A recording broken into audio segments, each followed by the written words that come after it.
Next live at noon, the old has come down to make way for the new. Part of the Desert Inn is imploding.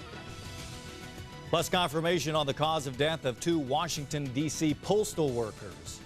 And 2 tennis greats finally tie the knot right here in Las Vegas. Eyewitness News live at noon will be back in 60 seconds. You're watching Eyewitness News at noon with Polly Gonzalez and John Gilbert.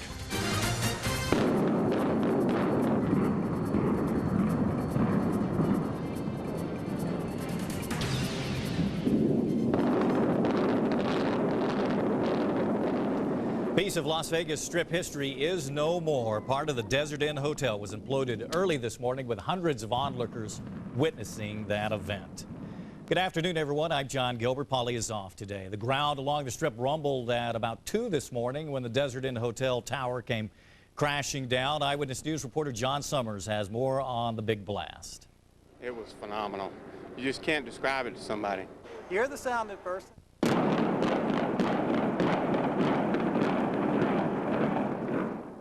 And it's like the building stands there for a second or two, then all of a sudden it just starts to drop. Hundreds packed the Strip to see this piece of Las Vegas history turn to dust. For many of the people here, the implosion of the Desert Inn was an event they wouldn't miss for the world. This woman says she's seen every Strip hotel implosion. I've been in Las Vegas for 20 years, and all these buildings had a lot of meaning in my life, and family and friends that are no longer with us were in them, and I just felt that I had to see them leave.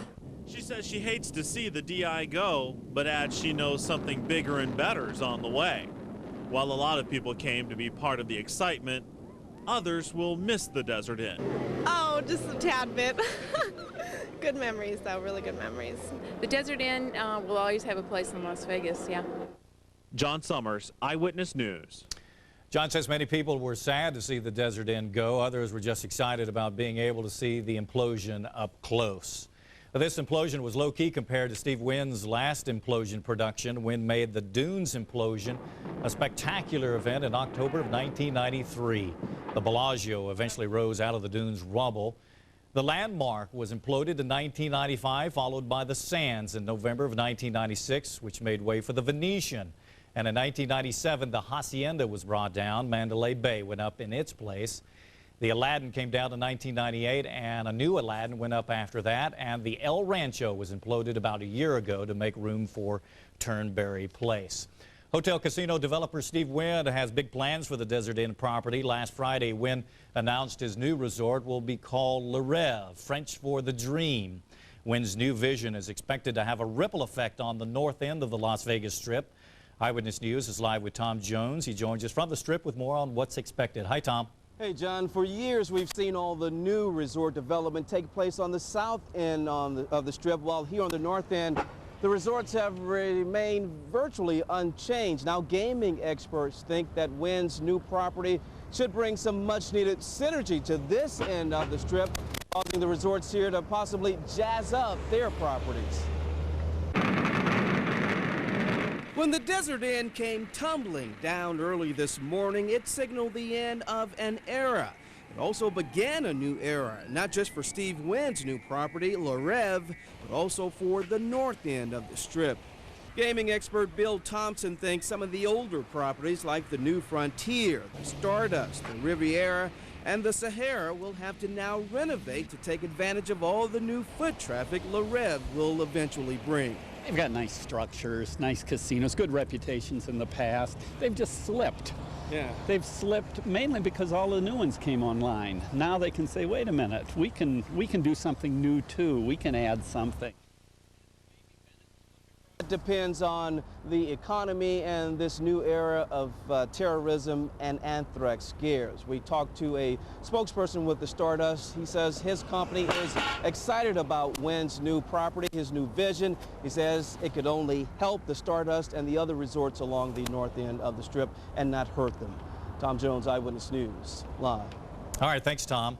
The Afghan capital of Kabul is being attacked by U.S.-led forces again today. Here's the latest on America's war against terrorism. U.S. jets struck Taliban front lines and blasted oil storage facilities in the Taliban stronghold of Kandahar. U.S. attacks are also taking place around a key northern area that the rebels have been trying to take for years. Meanwhile, the UN now confirms that an American bomb hit a military hospital in the western Afghan city of Herat. There's no information on casualties there. There will be a memorial service today in Fort Benning, Georgia, for the 2 Army Rangers killed in a helicopter crash in Pakistan. They were the first American combat-related deaths in the war on terrorism. Just as health officials suspected, anthrax is the cause of death of 2 Washington, D.C. postal workers, and 2 of their co-workers are hospitalized in critical condition with inhalation anthrax. All 4 people worked in a Washington postal facility that has now tested positive for anthrax. The facility has been linked to the anthrax-contaminated letter sent to Senate Majority Leader Tom Daschle. There's a battlefield outside this country, and there's a war and a battlefield inside this country. And these men are leading their troops and their membership in as aggressive and as positive a way as they possibly can to respond to their challenge, their threat, and that's the threat of anthrax. All employees of the Brentwood Mail facility will now have to undergo treatment. Meanwhile, New Jersey health officials say a mail handler at a postal facility near Trenton is hospitalized with what is described as a suspected case of inhalation anthrax. She's in serious but stable condition. And 2 envelopes with powder were delivered to the Wyoming National Guard, the Cheyenne, Wyoming postmaster. 11 other postal workers and 2 National Guard staffers are being tested for possible exposure to anthrax. Meanwhile, the House is back to work today, but House and Senate office buildings will remain closed while officials test for anthrax. Here in Nevada, a hearing by the state's Legislative Committee on Health Care revealed Nevada is not prepared for a bioterrorism attack. Epidemiologists and other disease specialists testify that more needs to be done before Nevada can say it's prepared. Improvements need to be made in response time and doctor training in biochemical agents and treatments. Biological agents, unlike these conventional kinds of weapons or even chemical weapons, can be disseminated in a very covert fashion, so there would be no immediate knowledge that an event had occurred. Experts do say Nevada is well prepared for other forms of terrorist attacks, but not bioterrorism. For more information on bioterrorism and the latest developments, check out our website at KLASTV.com. A U.S. Navy F-18 fighter jet crashed this morning near the Nevada Test and Training Range northwest of Nellis Air Force Base. The pilot luckily ejected safely, and a helicopter from Nellis is on the way to the scene to pick up the pilot. No word yet on what caused that fighter jet to go down. 2 Las Vegas Valley malls won't be holding Halloween activities this year. Executives at the Boulevard and Meadows Mall say they won't hold Halloween trick-or-treating this year. Officials say it's because Halloween is typically associated with mischievous behavior. And with recent events, they say canceling all Halloween-related events is just the right thing to do. The man accused of scamming millions of dollars from Las Vegas investors appeared in court this morning. Today, the judge confirmed Perry's attorney will be Special Public Defender Mace Yampolsky. Perry was arrested in July on fraud charges stemming from a pyramid scheme. More charges related to sex with a minor were added a week after his arrest. Police say Perry had sexual relations with a 12-year-old girl. Perry's next court date will be October the 25th. Man is accused of trying to take a loaded gun on a plane. We'll show you how he got caught in just a moment. And a look at the impact the terrorist attacks have had on internet businesses. Plus, this score is love, love, as 2 tennis greats tied the knot. Eyewitness News live at noon will be back in 60 seconds. Number 1 in Southern Nevada. You're watching Channel 8 Eyewitness News.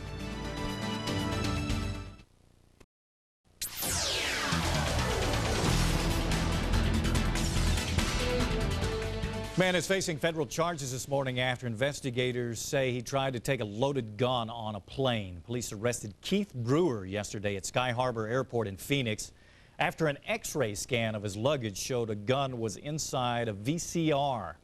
According to an affidavit, the bag belonged to Brewer's father, but he admits owning the gun. Brewer was denied bail. If convicted, he faces up to 10 years in prison. 22-year-old baggage handler is hospitalized with internal injuries after a cargo vehicle turned over this morning at McCarran International Airport here in Las Vegas.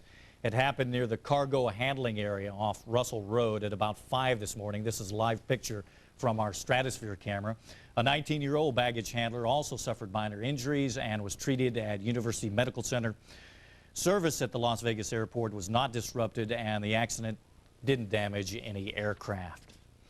The Neonopolis roster is growing, giving a boost to our local economy. 14 more companies have signed on to open up shop inside the soon-to-be downtown shopping and entertainment complex. Most of the tenants are chain restaurants like La Salsa, Panda Express, and Hot Dog on a Stick. The wave of new tenants pushes the current occupancy rate to 70%. Neonopolis will also have a movie theater and retail shops. It was supposed to open last year. The new opening is set for next April. Many customers have stayed away from shopping malls after the terrorist attacks, but it's been a different story with the internet. More people are staying home and turning to the web. In a week that saw Anthrax uncovered in New York, online sales rose 51% over the same period last year. Research firms predict the trend will remain for the holidays as people remain concerned about safety. We expect good things from the holiday. This weekend we did as much business as any weekend since Christmas of last year. Analysts predict online sales will grow 10% this year to $11 billion. They will still be down sharply from the 100% increase last holiday season, but with a slumping economy, analysts see this in a positive light.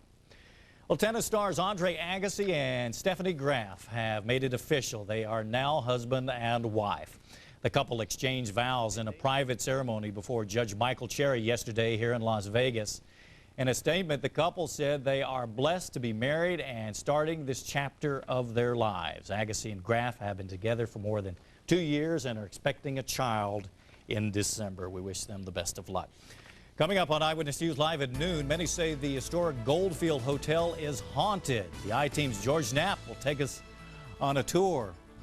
But first, here's a look at the current weather conditions in Las Vegas. Sherry has the forecast coming up in just a moment.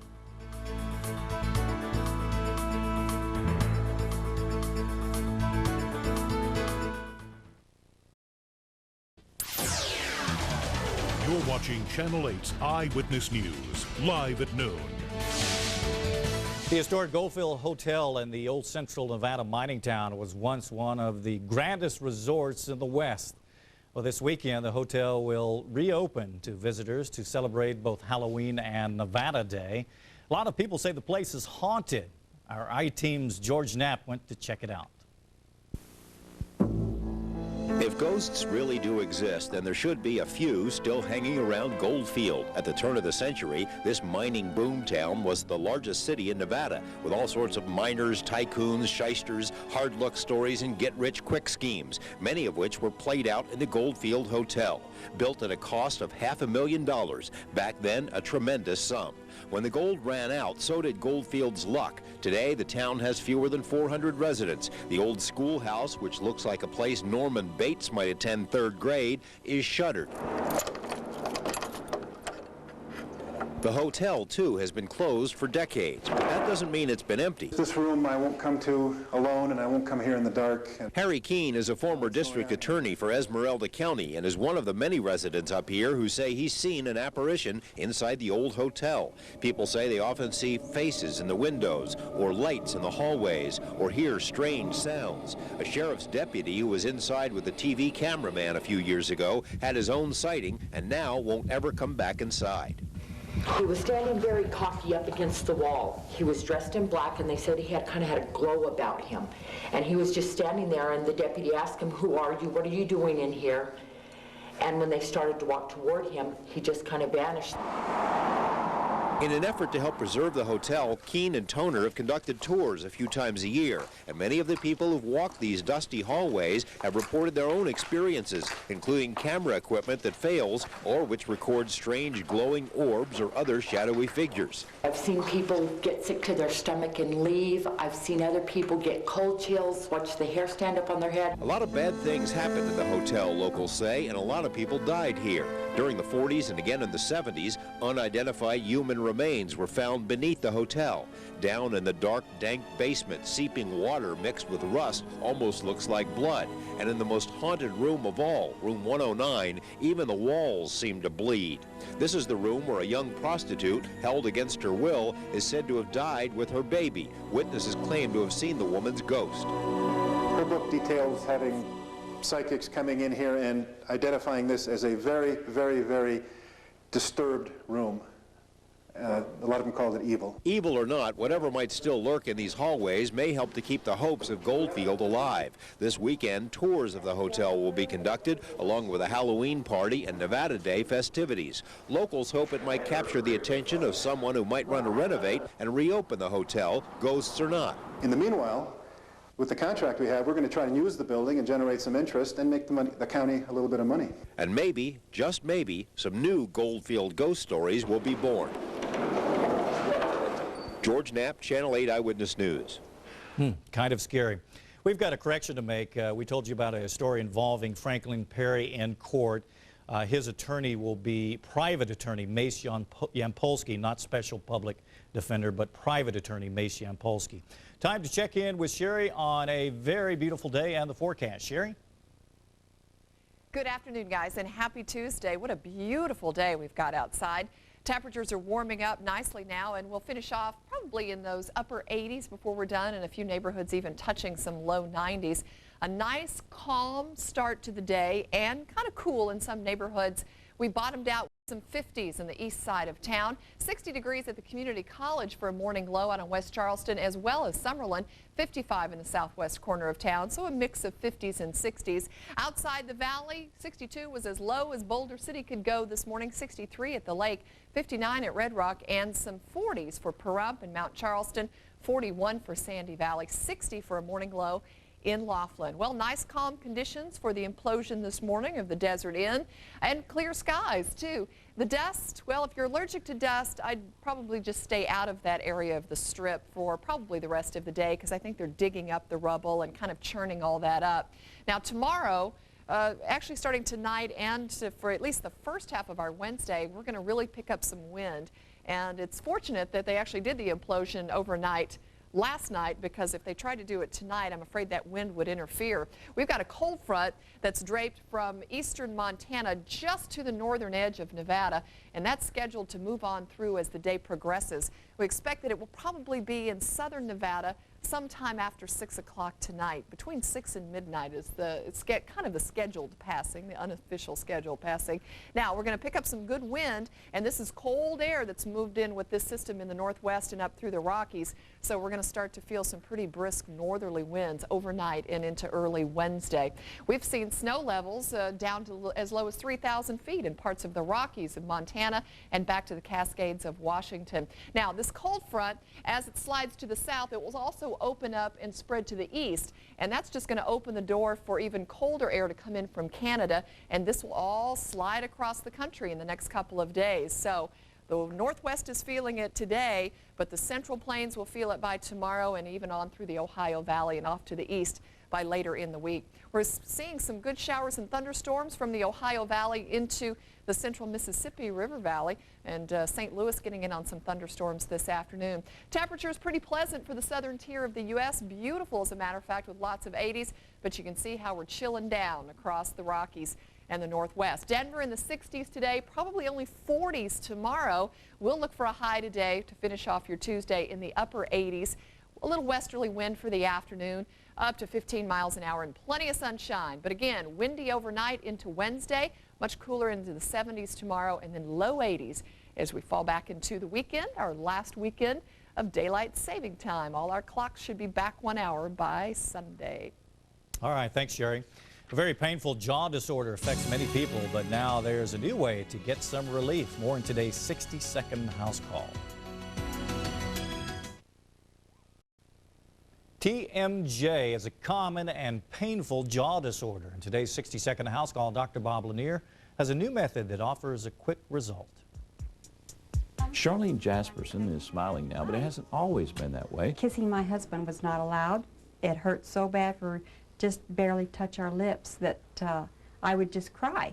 She suffers from TMJ, or templar mandibular joint syndrome. Her jaws clicked. She had pain with yawning or chewing. And when conventional methods of treating it, like muscle relaxers and mouth guards, fail, she was ready for definitive surgical treatment. Now, what the surgeons do now is either line up the destroyed joint with a metal for a smooth surface, or in some cases, replace the joint altogether. Now, that's a big surgery, but the results can change lives. You know what I missed the most when I had my jaw pain? What's that? Wasn't able to eat the steak. This is wonderful. No pain. For more information, ask your doctor or dentist, or click on AskDrBob.com. For the 60-second house call, I'm Dr. Bob Lanier. Ghouls and goblins will soon be roaming the streets of Las Vegas. Today on Eyewitness News Live at 4, many parents are trying to figure out how to keep their kids safe this Halloween. We're live with some helpful tips. And it's a tough job for many parents to juggle their jobs and family. We'll take a look at ways to make things run much smoother. Those stories and much more coming up today at 4. Through the decades, the post office has honored the Silver State. Now the tradition continues with a new stamp. Here's a sneak peek at the new Nevada stamp, which will be part of the Greetings from America series. The Postal Service is honoring all 50 states, choosing local landmarks unique to each one. Ours features the famous Welcome to Las Vegas sign with a desert landscape. 5 Nevada stamps have been issued since 1935. The new stamps will be issued next April. That's Eyewitness News Live at noon. We'll see you again at 4.